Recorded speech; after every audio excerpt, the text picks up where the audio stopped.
You take the good, you take the bad, you take them both, and there you have this Mariners 500 season.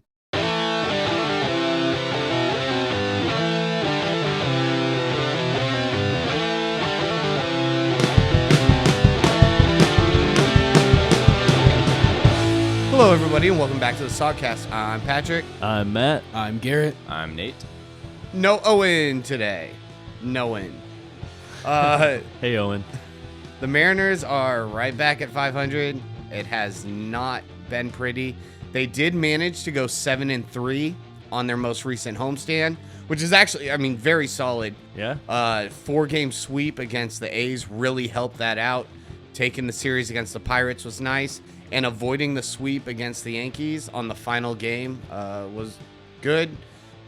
But It was good. It was good. It was, but man, between the 2 games that we lost to the Yankees and now the 2 games that we've played against the Rangers, it's not been very fun watching Mariners baseball.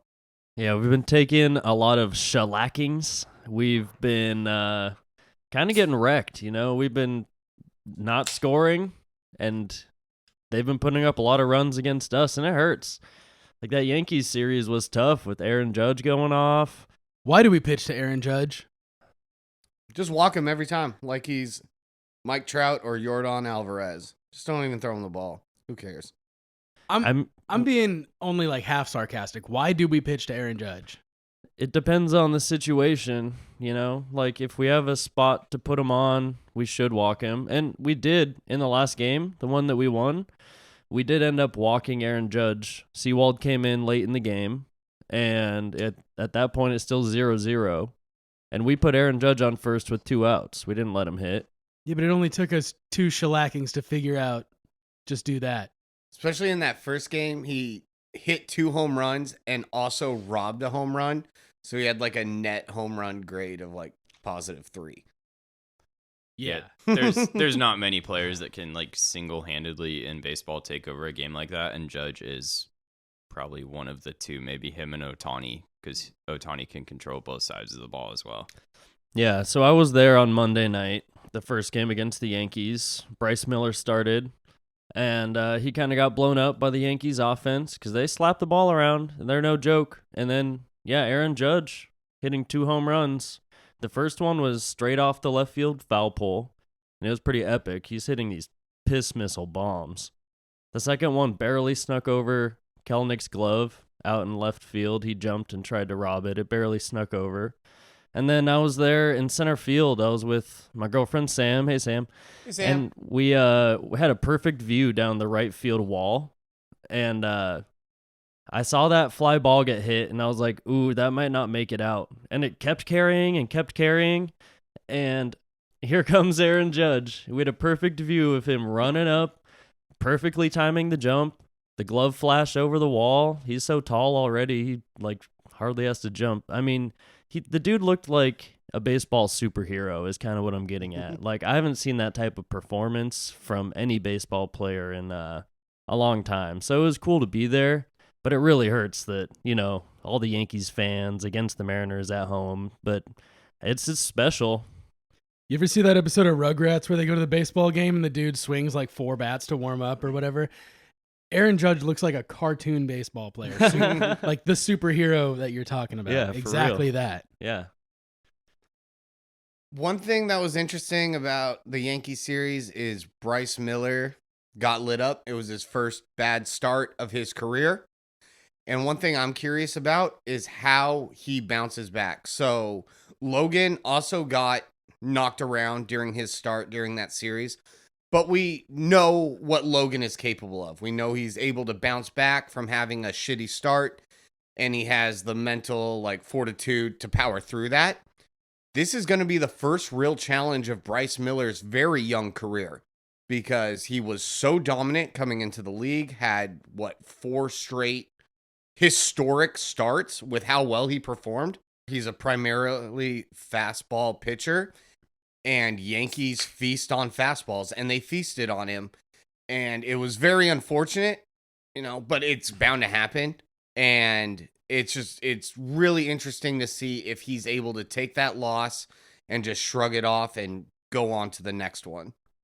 Yeah, they definitely hunted that fastball and made him move to his secondary stuff a little more. He has been throwing about 70% fastball, and it's an elite pitch, but yeah, That's going to happen with all fastball pitchers. They're going to figure it out soon enough. Yeah. Especially 70% fastballs. Come on, man. Sure, yeah, it's pretty obvious what the game plan is when you're facing a guy like with that percentage. He's gnarly with it. Yeah, but at he the is. same time, if you're throwing majority fastballs, they're going to hunt fastball.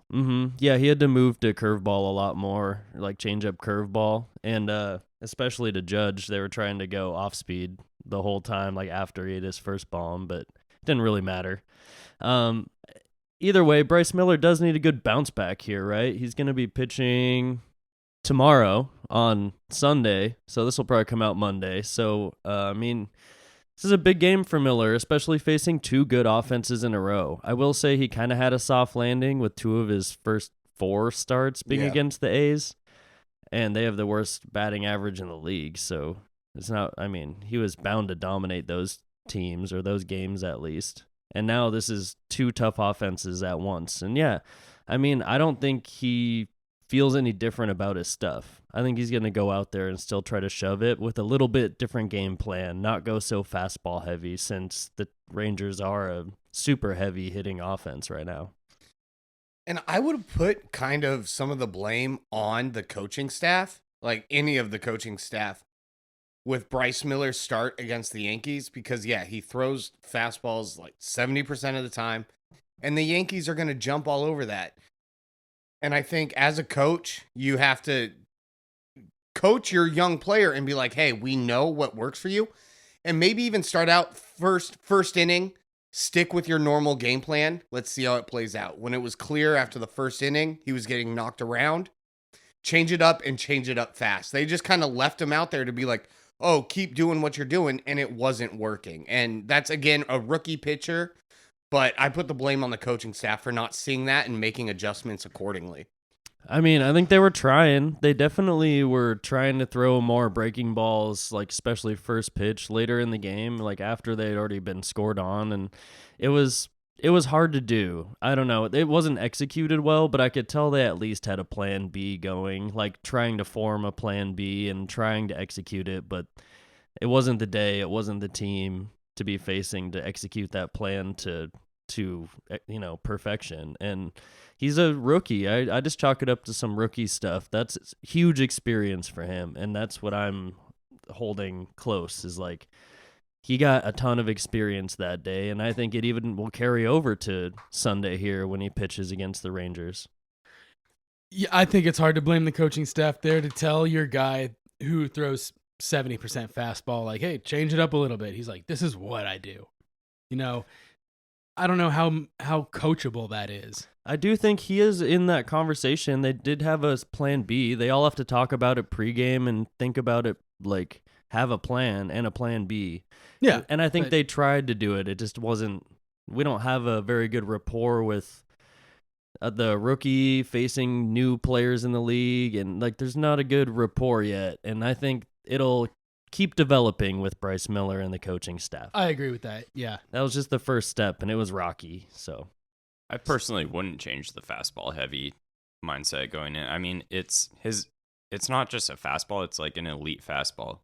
Like numbers wise, he has 2,600 RPM spin on his fastball. Yeah, the ride or something rise. outrageous. It essentially drops like 4-5 less inches than it doesn't rise, but it drops 5 less inches than the standard fastball. And that vertical difference, be it drop or lack of drop, can be the hardest thing for a hitter to pick up, because that's what's going to miss your bat.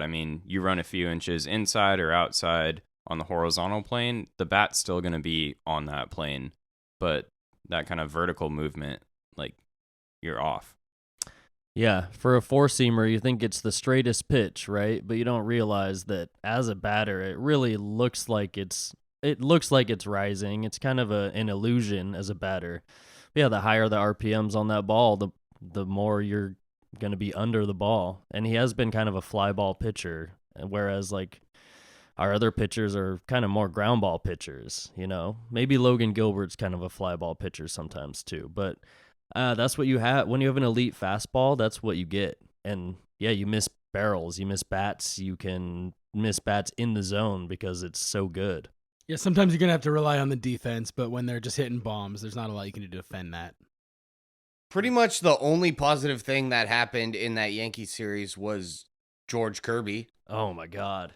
Amazing, phenomenal start. This dude is the real deal. And even he got tuned up his last start before that. Yeah. Yeah, he got a lot of home runs hit off of him that day against the Pirates. And that was unusual for George Kirby, like in general. Yeah, you he know? just didn't have it that day. 5 home runs, I think. 4 or 5 home runs he gave up. I've been listening to the radio, and they've been saying like he took it personally and came into this game with some grit. And he's a New York guy, grew up a Yankees fan, and he hasn't pitched against the Yankees yet. So this was his first start against the Yankees, and he absolutely dominated them. He came out with something extra in the tank. Oh my God, you could see it. He was touching 99 miles per hour on his fastball. Early in the game. Yeah, his he was fastest pitch of his career. Yeah. Yeah, he was coming out hot, and he absolutely dominated the Yankees. That was so good to see. And then in typical Mariners fashion, they did everything they could to not score runs, and they finally managed to trickle a run in the 10th inning to win 1-0.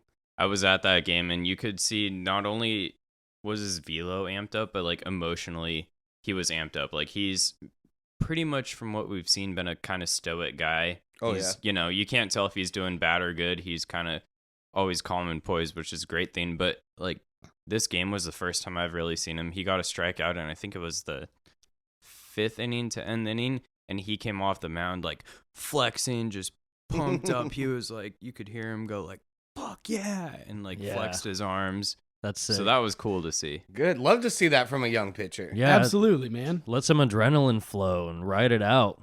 Like, let me hit his line real quick. 8 innings pitched, 3 hits, 0 walks, 7 Ks. What a game. Immaculate. And then, yeah, and his ability to bounce back is what we're hoping we can see from this very young Bryce Miller. Yeah, George Kirby was amazing. All of his pitches on the edge, biting the edges all day. Command was on point. There was a chart of all his pitches on the edge of the strike zone.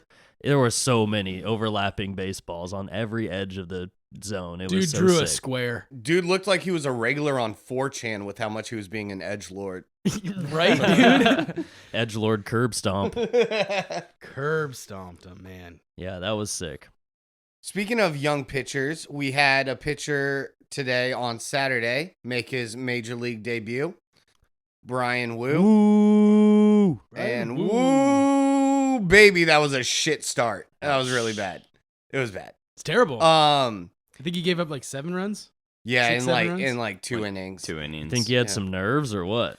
I mean, it's nerves. It's a whole bunch of things. I do not like having a pitcher make his major league debut against one of the best offensives in baseball. That's kind of a rough start for the guy. Like, you're literally throwing him to the wolves and be like, oh, good luck. Especially on the road, too. Yeah, on the road. I did hear, though, that this is an okay point, that they brought him up from AA Arkansas, which is Mhm. right there next to Texas. Yeah. Not a lot of travel there. Yeah, so, I mean, he's there. It's not like you got to fly him in from really far away. Also, question, though, why did we not just start flexing in this spot? That's actually And interesting. kind of have a bullpen day, and then, you Well, know, it was a bullpen save... day in the It end. wa- It, It it ended turned up out being to a be, but we had to bullpen burn day. a starter for it Exactly. and burn our entire bullpen for it. Usually when Marco can't go or a lefty can't go, it's Tommy Malone, right? And we had to release him and we got him back. We still have him. We could have done the same thing we usually do when a lefty's out. But I think that Brian Wu being the pitcher of the month for the Mariners organization again, like he's been absolutely killing it in AA. So they're just trying to see like how does this stuff play right now against a major league roster? The best offense. How does it play? And also, are we building trade value for one of these guys, Bryce Miller and Wu, just like we thought with Kirby and Emerson Brash Hancock? last year? Oh, sorry. And then they ended up, it's okay. They ended up being both on our team. But now are we doing the same thing? We're showing the league what we got to maybe make a trade for offense because that's what we really fucking need. Quite possibly. I jumped the gun a little bit. I was going to say That's okay. that look at the Mariners' record from bringing up guys from the minors. They rolled the dice so many times and hit every one. And It was like they it rolled was the dice. crazy that it didn't work this time. It was Double or weird to nothing. see. Triple or nothing. What do you expect, man? Yeah, triple or nothing. Let's do it again. Let's bring Let it guy ride. Up, let's bring a guy up from Double-A against the Rangers and see what. Oh fuck. Oh fuck! That was rough, man. We Yeah, missed. yeah. Hey, Tough but loss. Nothing against Brian Wu. Tough. Tough way to make a debut. And he's either a part of this, like in the long run, or for the long haul, like he's going to be in this organization for a while, or like you're saying, they're building players like him up as a little bit of a trade piece. But even that is part of things in the long haul. So, I mean, I see where they're going for it. Nothing against Brian Wu. I mean, he got put into a situation that is tough, bro. Yeah. Yeah, cheers to that. Yeah. That's Nice my point. major Is league like, start. why throw him to the wolves in this situation? Like Bryce Miller, I don't doubt that he got off to such a hot start because he started his first MLB game against the A's. Like he came out, you shut down the A's, the worst team in probably he got to the play history a 4A of baseball. game of baseball. He's Yeah. like, oh, I'm good at this shit. Like I can do this against anyone. And then yeah, he goes out and does that against everyone. He did that against the freaking Astros. And then yeah, we throw out Brian Wu, and we're like, here's the best offense in the league. Good luck. And then now he's It like, worked for the last guy. now he's like, shit, can I do this at a pro level? Like now Everyone else maybe he's is doing doubting it. himself. But they brought up Emerson Hancock. They brought up Bryce Miller. They brought up Even Tommy Malone in his sorry, not Emerson Hancock. Who am I thinking of? Easton McGee. My bad. Easton McGee. They brought up Easton McGee, Bryce Miller, Brian Wu, and it didn't work on that third try. Well, even Tommy Malone in his spot start Yeah, did it was really well. Really well. So Yeah, that but was he's three a- times. He's like a career minor leaguer. Yeah, but that's That was still also three against the times they Rockies, brought though. someone I up see. and like, Yeah, yeah. here True, you true. go, and they performed well. That's true. So it was weird to see Wu shit the bed today. Hey, But it's not that weird. It's only weird to us. Well, yeah, Only yeah. weird to Mariners fans because it's worked too many times in a row. it was you're bound to Yeah, teeter at some point. it's gonna happen. Yeah, it's a bummer that he got blown up.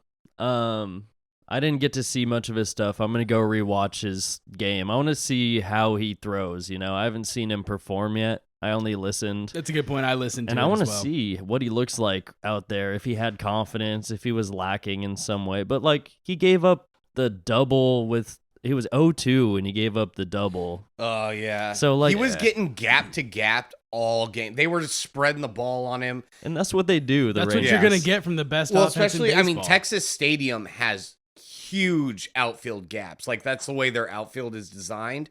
And those hitters were taking full advantage of it. They were spreading the ball right center, left center. Our outfield was on their horses all day trying to chase balls down. Yeah, I was watching it on TV.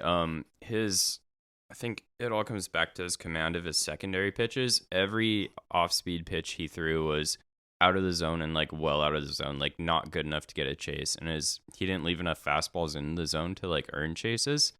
And he also missed a lot of his spots. He would, be set up for a fastball middle in an 0-2 count. That double you were talking about in an 0-2 count, 2 outs. Yeah, that was And brutal. he leaves a fastball middle. Granted, it's 98, like that's good speed, elite fastball movement. But yeah, I mean, you miss your spots. You can get away with that in Double-A. Yeah, That's true. I mean, that shit that slides in Double-A, and then you come and face such a high-profile offense. They're not going to let anything slide. They're going to hop all over it, and they did. and when you can't nibble the corners, yeah, you got to throw stuff in the zone. And then yeah, the Rangers are one of the more aggressive hitting teams in the league. Probably, I mean, offensive wise, they are the most highest scoring team in the league. Oh, Best with runners in scoring position as far as OPS and batting average. By far. And so they're gonna, when you're forced to throw middle because you can't locate anything else, I mean, they're gonna take advantage of that and go gap to gap, hit it out of the ballpark. So I've been super surprised by the sustainability of the Rangers offense, and not even just their offense, but their pitching too. They completely rebuilt their whole pitching staff. Andrew Heaney, Nathan Eovaldi, Jacob deGrom. All these dudes weren't even there last year. They have one remaining starter, I think. But either way, they've revamped their whole team in the last 2 years and spent a ton of money. And it's Must be strange. nice. It's strange to see it click like it has. You'd think it takes time, and we knew last year after signing Semien and after signing Seager that they were putting something together because they did have young guys coming up. Jonah Heim, Adolis Garcia, Josh Young. All these dudes have been really, really good for them, and it was weird to see it click so fast. You know what I mean? Like, that's one example where they're spending a ton of money and it's working out. But like the Mets and the Padres have been struggling. The LOL Mets. Like the Mets are finally over 500 again. The Padres are like 4 or 5 games under 500. So I'm glad they're struggling. I was listening to the Padres game. It sounded like a Mariners game. I was like, thank God we're playing this team because they're so bad right now too. But also, we only have a 2-game series against San Diego. Yeah. Isn't that weird? it is weird with 2 off days. Yes. So that is good. The Mariners are going to get a ton of rest, which is nice. But yeah, it's like, is it a rest day after Sunday's game against Texas? Is it a rest day? Yes. It's Yes. before and, Off after Monday. the Yeah, 2 and games. then- Padres Tuesday, Wednesday, off day Thursday. So that will be good. Also, we didn't really answer it earlier, but when Nate was like, "Oh, why did we end up like eating so much of the bullpen and stuff today?" That was one of the reasons, because we have so much rest coming up that just throw the kitchen sink out there. Like, Yeah. use everyone. Even Because- Mike Ford got Mike Ford, No. Mariners pitching legend Mike Ford. Known relief pitcher. yeah. You know, it was funny. Mike Ford was up to bat, and the score bug did a little stat for him. It was like, played on 5 teams in his MLB career. They didn't mention that he played on 4 different teams last year alone. That is not the sign of a good player. I heard on the radio today that he was like Ivy League pitcher of the year or something like that. Mike Ford, 2-way player. That's what I'm saying. No wonder we brought him up. He's a 2-way player. He's also pitched in a major league game before. He gave up a bomb today. Yeah, he did. But He also gave up the least amount of runs of any pitcher that pitched today for the Mariners. So, I mean, he got his job done. yeah, I will also say Ohtani Tom Murphy has pitched in a major league game before and crushed. So why didn't we throw Tom Murphy You in know there? who else crushed? Luis Torrens. Yeah, Oh, winning pitcher. Unfortunately, true. An epic game Need for him back. for the books. This is also something about Brian Woo's start today that I do not believe that the Mariners felt like he was a long-term option. And the reason is, they had Tom Murphy catching today. They had the backup catcher catching Woo for his major league debut.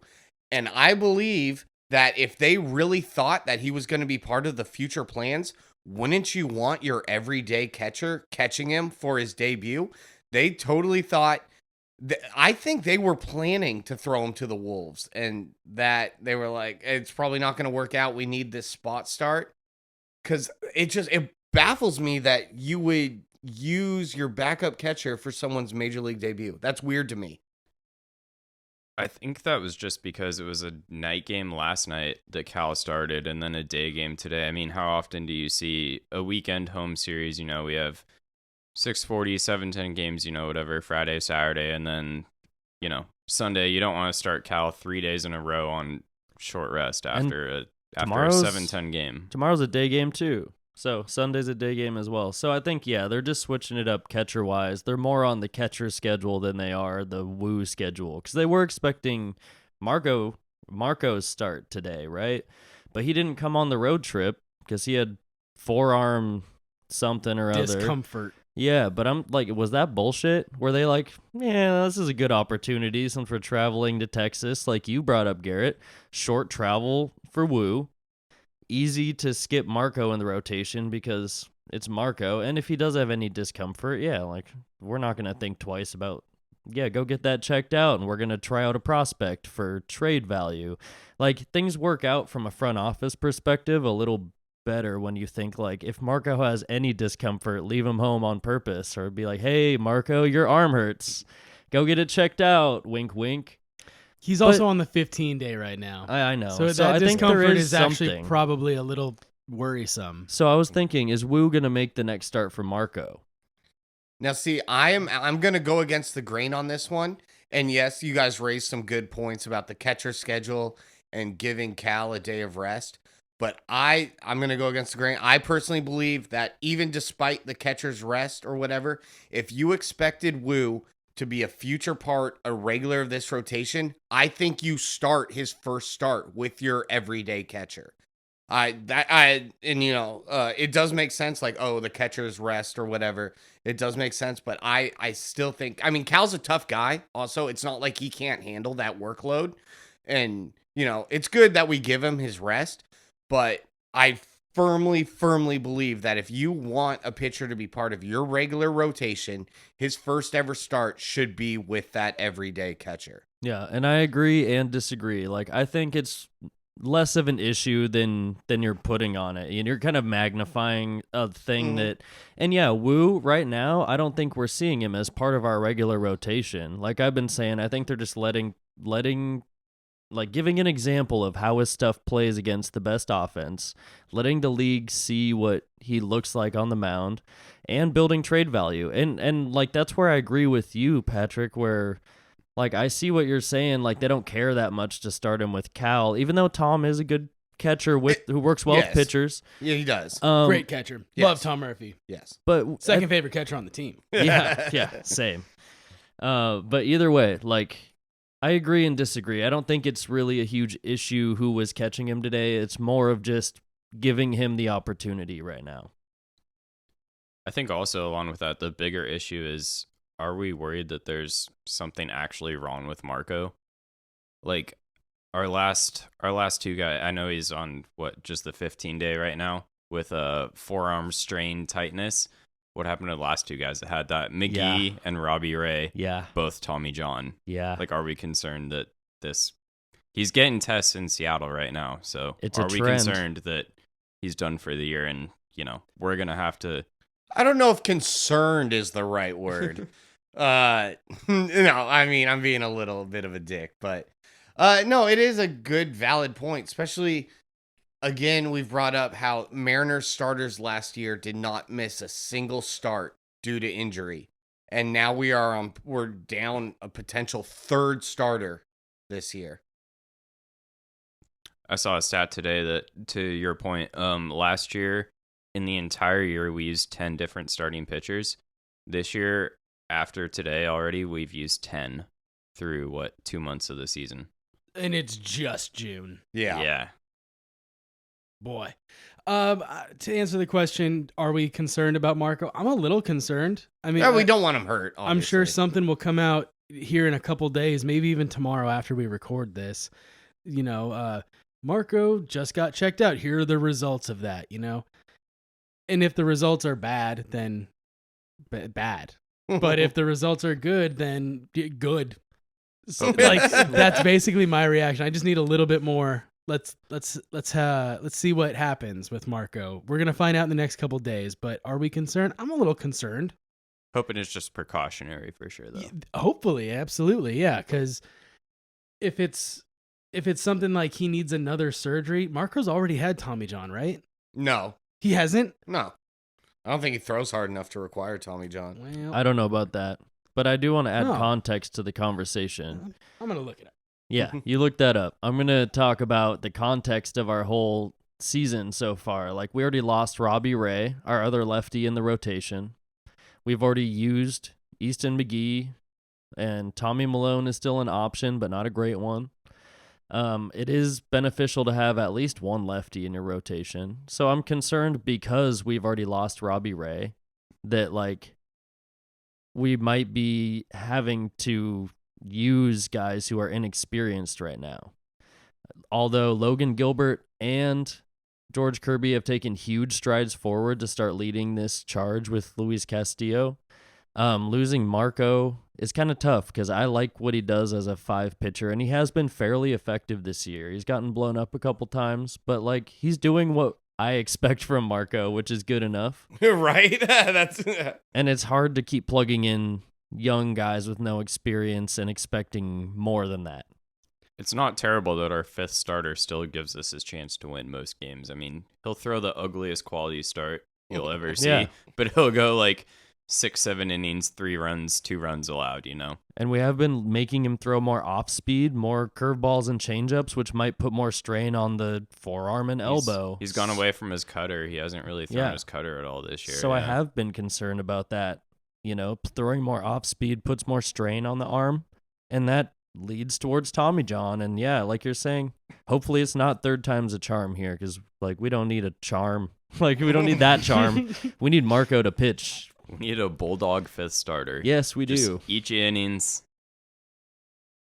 Marco did have Tommy John in 2016. holy shit. Yeah, I was gonna say early, probably. Yeah. That actually blew my mind. I had He no was still on idea. the Cardinals at that point. He was. Oh, okay. So it was before the Mariners. And then we got him when he was throwing like Yeah, but- 91. If he has to have Tommy John twice, then what can you expect out of a pitcher who's had Tommy John surgery twice? Not a lot. I mean, That's what I'm he's, saying, man. he's already at the point in his career that it's not getting better. So getting Tommy John wouldn't help that. It might end his career. So I really hope he's okay, because we That's- really do need him right That would now. be so sad. That's what I'm saying. A little forearm discomfort turns into a second Tommy John surgery. Like that's devastating. Now, I'm not saying that's what's going to happen. I'm just saying, are we concerned? I'm a little concerned in that regard. Sounds like we're concerned. But I hope you're right, Nate, that it's precautionary. Yeah. Just leave him at home. Like you said, I'm concerned because of the last 2 pitchers that had, Mhm. you know, a day-to-day or 15-day IL was Yeah. throwing forearm discomfort. that recency bias really kicking in there. And yeah, I feel it with you. Also, we try to stay positive on this sub, or What is this, Reddit? Yeah. r/Sogcast. Mariners Sogcast. Hey, somebody start that. Yeah, start it up for us. Be the mod. Do I'm it. not doing it. no, I can't. I'm suspended from Reddit. Why? Mm. I wonder what sub you were suspended for actually- No, it's posting not on. a sub.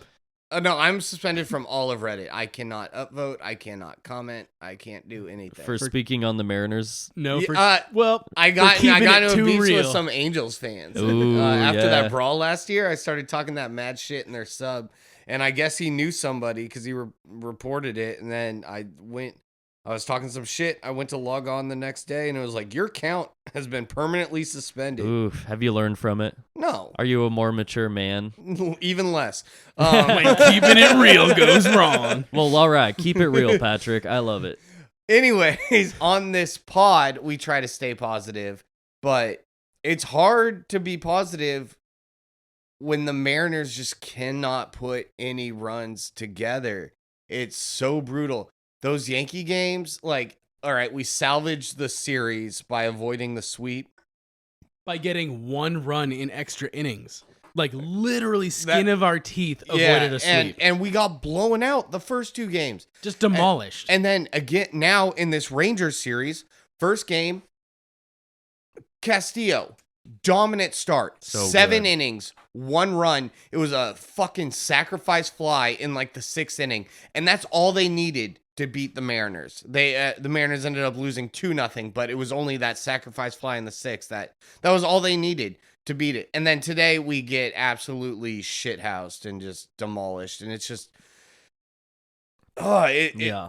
like we love this team, and honestly, you know, the homestand was great and things are riding high, and as we always say, things are better when you win. Winning fixes everything, but even if you lose, at least put an effort on the field. There has been no effort the last 5 games. At the plate. Yeah, I wouldn't even say on the field. The pitching, the defense is fine.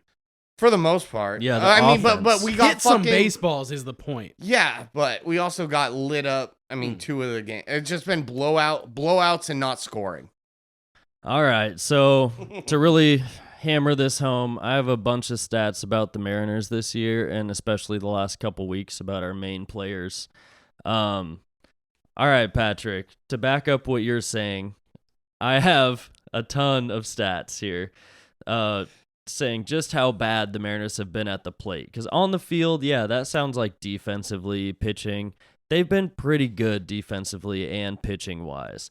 The Yankees were kind of doing something different. I mean, we couldn't do much with Logan Gilbert getting blown up and Bryce Miller getting blown up. That's just what happened. But last year, the Mariners were really good at one-run games.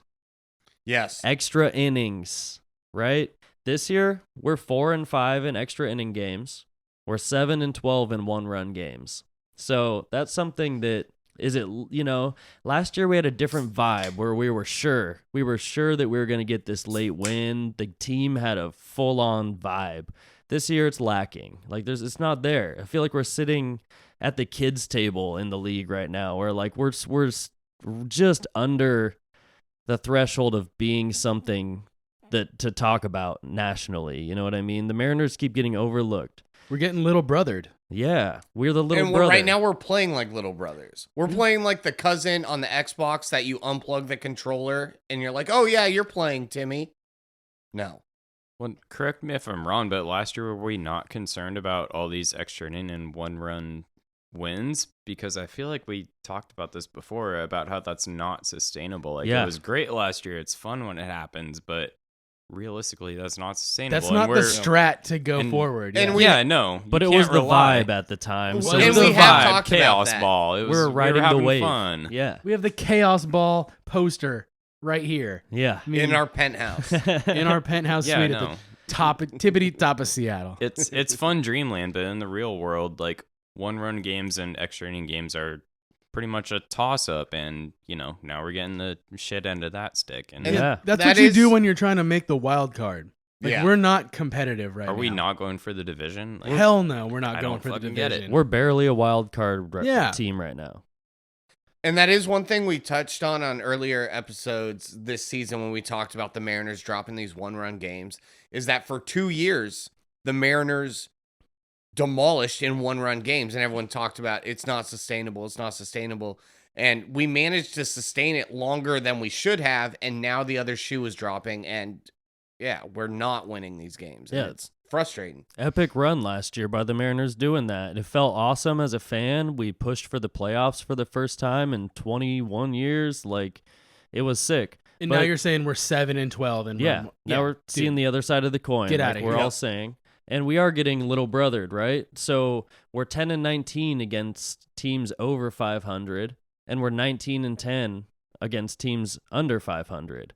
So we pretty much deserve this 500 that we're at. we're right now. literally We're right in the not middle like competitive, that. yeah. But Yeah. we're like lower than average in most stats. I have stat lines and rankings of the 15-team American League. We're batting .226, 14th in the league. .306 on-base percentage, 10th in the league. .377 slugging, 12th in the league. .683 OPS, 11th in the league. A 93 OPS plus, that's out of 100 being average. We have struck out 548 times, Sick. 13th in the league. We've walked 190 times, which is 6th in the league. That's Hey, one thing top that 10. we can We're do. good at something. Walks win ball games. Yay. And it's mostly JP and Eugenio. Honestly. We're scoring 4.37 runs per game, which is not that bad, but compared That to the actually rest blows of the my league, mind. I figured we were averaging 0 runs a game because that's what it feels like. it's still bottom third in the league. Yeah, that's We've scored 249 runs. That's 11th. 431 hits. That's 13th. Hey, the one thing we're ranked 4th in, caught stealing. let's go. Yeah, Sick, throw us out bro. on those base paths. So we're baby. literally- Those bigger bases really helped. Yeah. We're literally bottom 5 in most stats. And these other teams, that's the Tigers, the A's, the Royals. White Sox the probably. White Sox, and there's another team in the mix there that we forget about. I don't know, but like I don't know, that's, Rockies. that's where the Just Mariners call them are- out for some reason. they're in the they're in the other leagues. But Oh, either yeah, way, yeah. like we're below average in pretty much everything, and it's hurting a lot to not see this offense go. Yeah, what you got? I hate to keep harping on it about how bad our offense is and how we knew last year that was kind of our problem. Like we relied on winning crazy, weird chaos games. And our whole mentality for the past 2-3 years was, we just got to get better than the Astros. And then this year we're finally kind of on pace with them.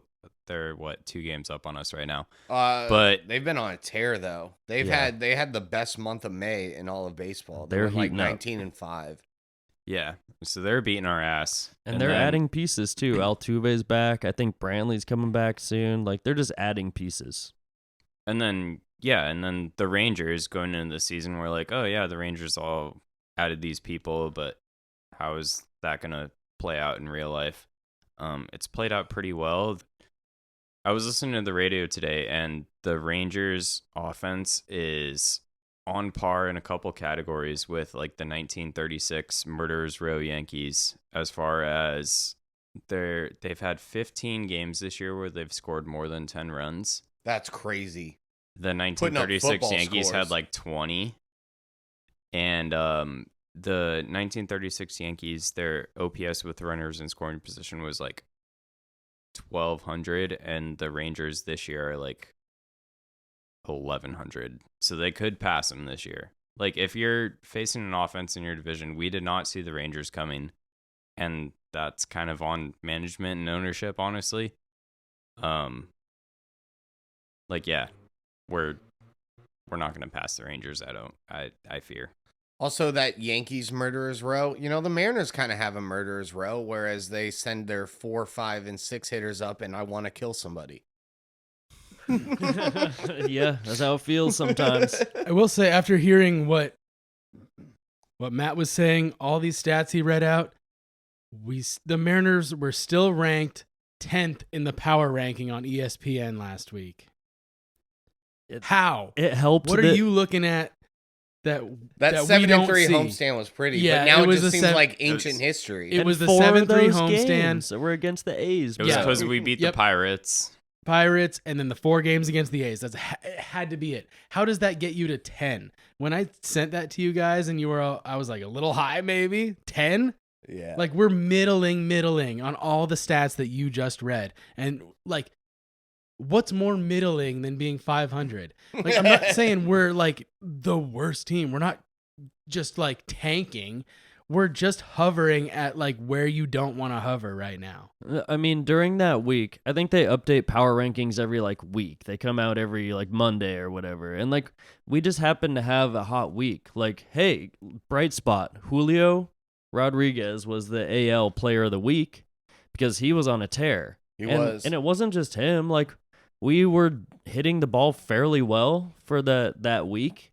And then when the power rankings came out, every other team was like 6-4, 5-5. There were only a couple teams that were actually 7-3, and one of them was like the Cincinnati Reds. But like, we were doing better than them. We were kind of hot at the time, but it was soft schedule oriented. So it doesn't like we just got plugged in there just because we had a hot week against It really weak seems teams. like it. Yeah, I mean the A's won a series against the Braves. And how who's come they're put- not number 9 in the power Yeah. rankings according to that logic? Well, For also real. ESPN does not know what it's talking about. Yeah, I was they saying, literally only putting talk this about out? LeBron James and Lamar Jackson. They don't know baseball. They yeah. don't know baseball, And or they only hockey. go week by week. They're like, oh, who was the hot team this week? Let's Yeah, put them fair in the power enough. rankings. But it's just funny to know that, yeah, every stat you read is so mid. Yeah. And like bad. Bottom, Except for bottom the bad third. ones. Killing it in the bad ones.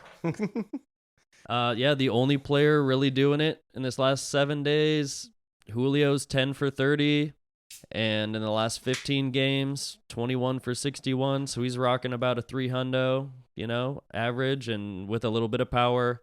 That's not something to complain about. I mean, we've been needing Julio to get good for a while now. Everyone else, though, I'm just gonna run through the last 15 games. Yeah, so I mean, our main players recently, Julio, like I was saying, is the only one who's really doing well. Kelenick's on a slide. He's 5 for his last 24. And in the last 15 games, 14 for 55. So that's into like 230-ish range, batting average-wise. But we're striking out way more than we walk. Like Teoscar's 7 for his last 27 with 18 Ks. Woof. No, 8 Ks and 1 walk. But yeah, 18 Ks and 2 walks in his last 15 games. 13 for 56. Like, he seemed like he was heating up, and it's still kind of bad. Eugenio, 4 for his last 25. JP is 6 for his last 29. France is 9 for 31, which isn't bad. But we're all, in the last 15 games, we're all striking out about 4 times as much as we're walking. Nothing is looking good, except for what Julio did and is heating up. Kelnick's on a slide and needs to figure it out. Eugenio's looking like Teoscar did. Teoscar heated up a little bit, but is still bad. Cal Raleigh's not in the lineup every day, but he's doing okay. I mean, no one's really excelling. And I see Cabs do good things, and I want him to stay there, but, I don't know. There really needs to be a new team approach or philosophy. Something's got to happen here. What's going on? We have an offense, and they're not doing anything. I think the issue is that this team is just so streaky. They will have 5 games in a row where everything seems to be cooking, and then boom, immediately right off the cliff again. And it's hot and cold, but it's more cold than hot. Well, I mean, look at our lineup. We've got Cal Raleigh, who has power, but he struggled to find it early this season. Sure, yeah. We've got Teoscar Hernandez, who has power, just isn't hitting a lot. We have Julio Rodriguez, who went on a what's the opposite of a hot? Cold streak. What's the opposite of hot? We have all these power hitters, but they also have high strikeout rates. Eugenio Suarez can really crush one if he can get a hold of it. But that's the thing. We've built our lineup around these hitters who have amazing, out of this world power. They can hit it out of most ballparks, but they don't hit is the problem. Yeah, dude, I'm with you. And I think that front office has built the roster that way on purpose, because I've been hearing things recently about how our park at home, T-Mobile Park, is the hardest to hit singles, doubles, but it's like middle of the pack in home runs. Like, what's you that can mean? give up Is the home T-Mobile run. narrow? We think It doesn't have wide gaps in the outfield, kind of the way it's designed. So you look at Texas outfield in their stadium, and it's very broad, whereas T-Mobile's tends to be a little bit more narrow. So you don't see a ton of triples or anything like that. Another interesting stadium is the San Francisco Giants Stadium. They literally have a triples alley where their right center fence goes really far out, and you hit it over there, you can run forever. Whereas T-Mobile is kind of more narrow. It's just not as wide in the outfield, and it's really, really hard to spread the ball around in that park. Yeah. For whatever reason, the build of this ballpark, it is pitcher friendly in a way where you give up less hits in general, but you can give up the long ball. It seems like home runs are more. It's kind of counterintuitive to me. I was hearing this and I was like, this is the stats of the ballpark over the last 20 years? Wow. Okay. And it makes sense that our front office would go power heavy if we're playing half of our games at a park that you want to mash homers, because that's what the statistics have shown over a long period of time, that you want to be hitting the long ball in this park because you're not going to get a lot of singles, doubles. It's weird. I don't know where this is coming from. I was hearing it on the radio and everyone's talking about this and it doesn't make sense what you're saying, Garrett. Power hitters, strikeouts. At least Eugenio takes his walks. We need to have a different approach where they should be dangerous. They're just not. They're completely nothing out there, even though they have power potential. I don't know if they're sitting down and having a team philosophy like you're saying, which absolutely needs to happen. And if they are, then what are we doing? But if they're not, they need to. We just don't hear about that kind of thing. We need more insight, but we don't have that kind of insight. So, but yes, dude, you're absolutely right. What's the approach? Can we just get together and decide this is the strategy. This is what we need to be doing at the plate. Not, hey, all you 5 of 9 power hitters, just swing. Just swing out your ass as much as you and want. hope that it goes out of the ballpark. Because when they're hitting home runs, they're fucking deep, bro. Yeah, they look sick when they're Yeah, hit. it's super cool highlight shit, but can we get a base hit? Can we put runners on base and have them, I don't know, maybe go around the bases so that when they touch home plate, the scoreboard goes up? That doesn't happen on this team. Yeah, how about some station to station shit? frustrating. Yeah, Yeah, I mean, it's such good one. Like, good rant. Seriously, everything you said is 100% dead on. And, that whole baseball, like, age-old adage is, like, get them on, get them over, get them in. And the Mariners, like, in this Saturday game, in the first inning, this is actually a perfect example of what our hitting could be like. So in the first inning of the Saturday Rangers-Mariners game, 2 quick strikeouts. JP struck out, Ty France struck out. Then the Mariners hit 3 straight singles with 2 outs. And Kelenic, so Julio hit a single. Then I believe Teoscar was batting 4th today. Yeah. So then he hit a single, goes first to third. And JK, Kelenic with 2 outs, then ropes another single, and we get a run.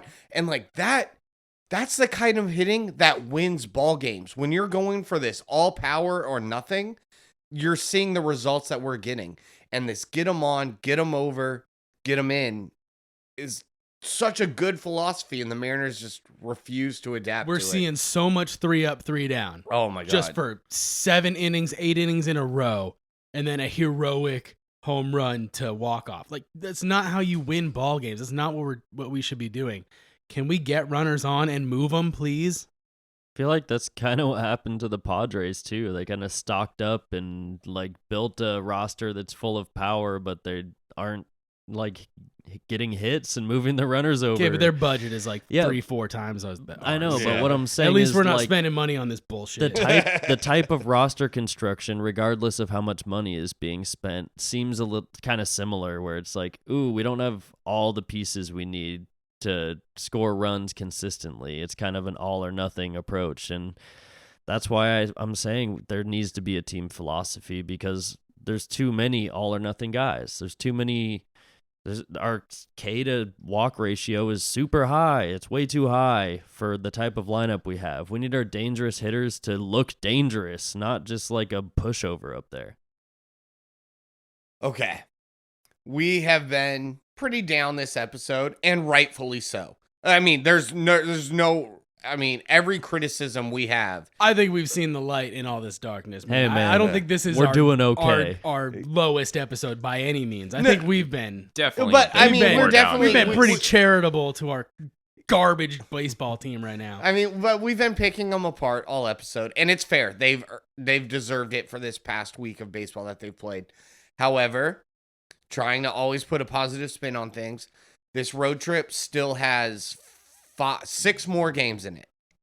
If we manage again to go 500 on a road trip, it's still a decent road trip. It is frustrating because the team, we have not been able to elevate ourselves to the competition we're playing. Yes, we beat the below 500 teams, but then when we face real teams that we would potentially see in a playoff scenario, we're getting dicked up and down the field. And that's frustrating.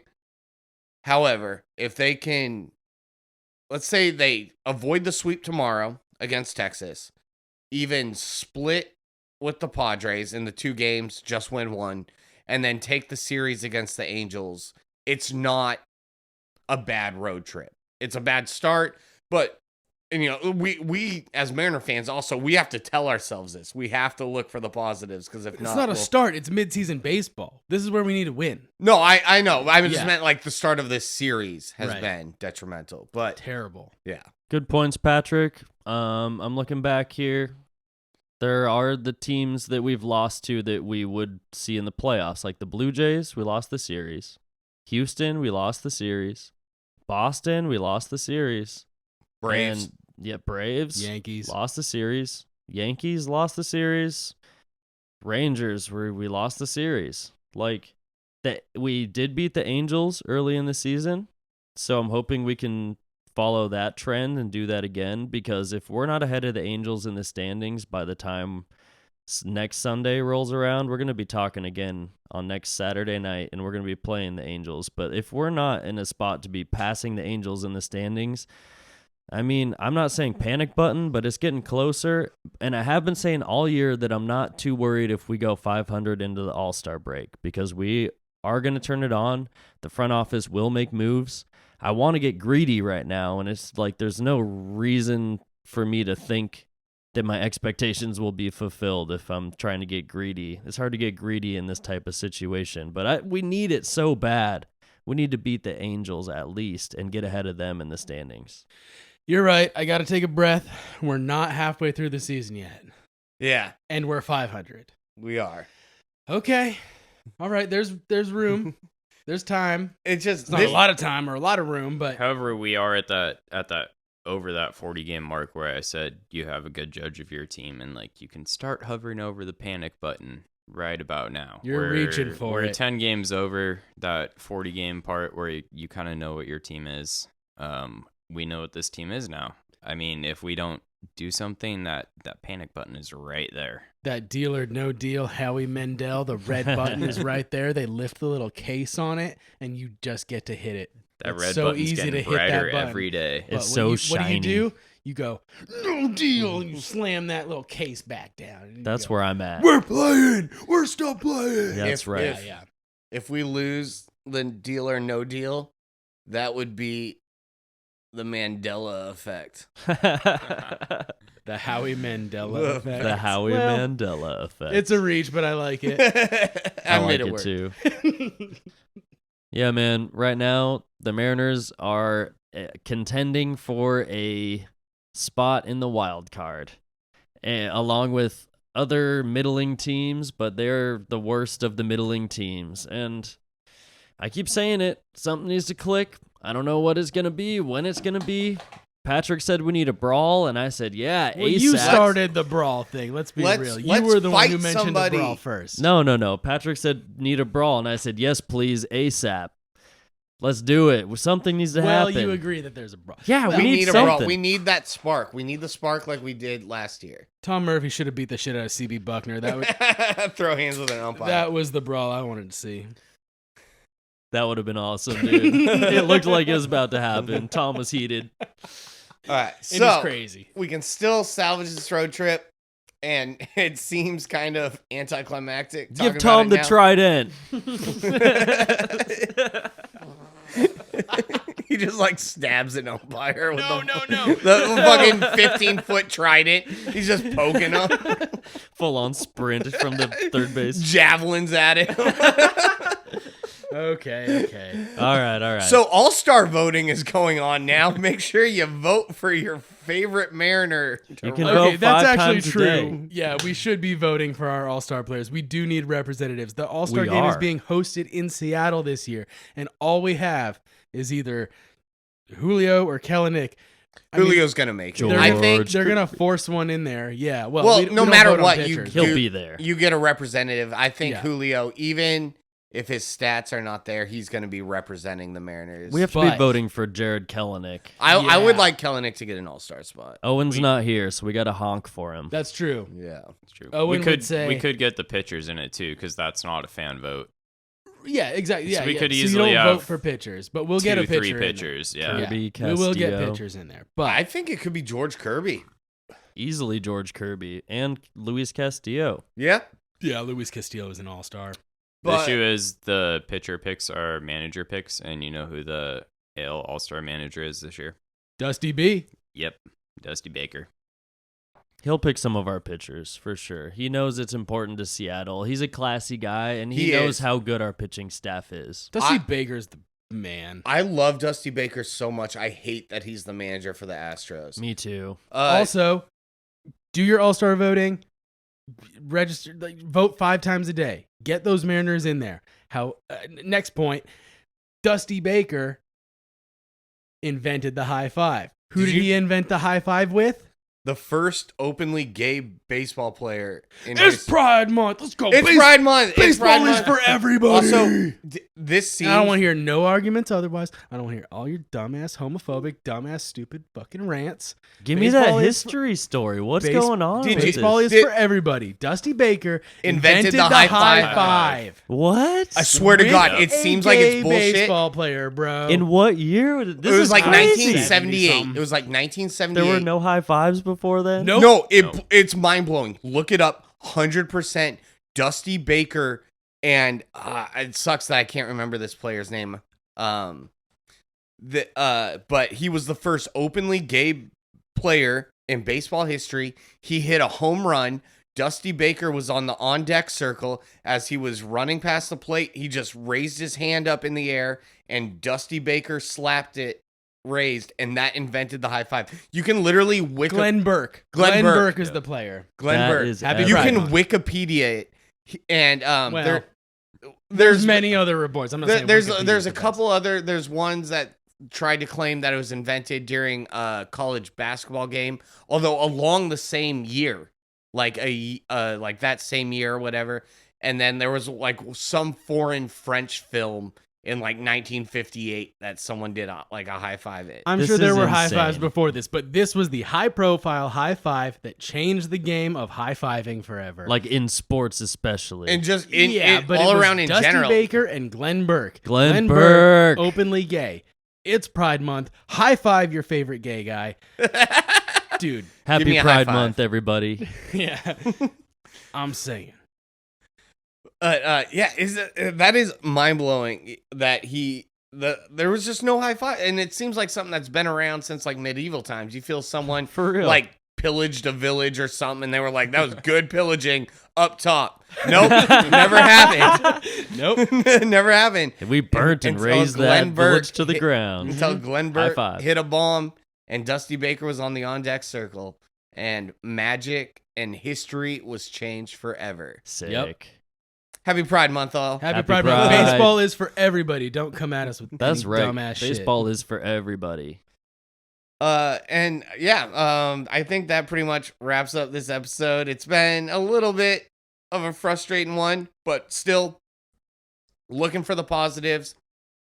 There's always a new game the next day, always a chance to turn it around, and let's see it happen. We love our boys and we love this team, and we want them to start loving us back because it has been borderline abusive at this point. Keep having their back. Like, we got this. We got a hot streak in us. This is what happened last year. We were in a bad spot last year. We were Things- worse last year. Came out better. If we're streaky, let's streak. Let's do Let's it. go streaking Yeah. through the quad.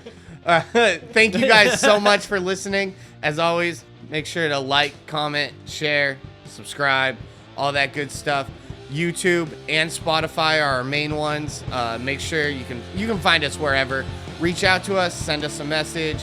You can always reach out to us, bring up topics. We'll love to bring it up on the show.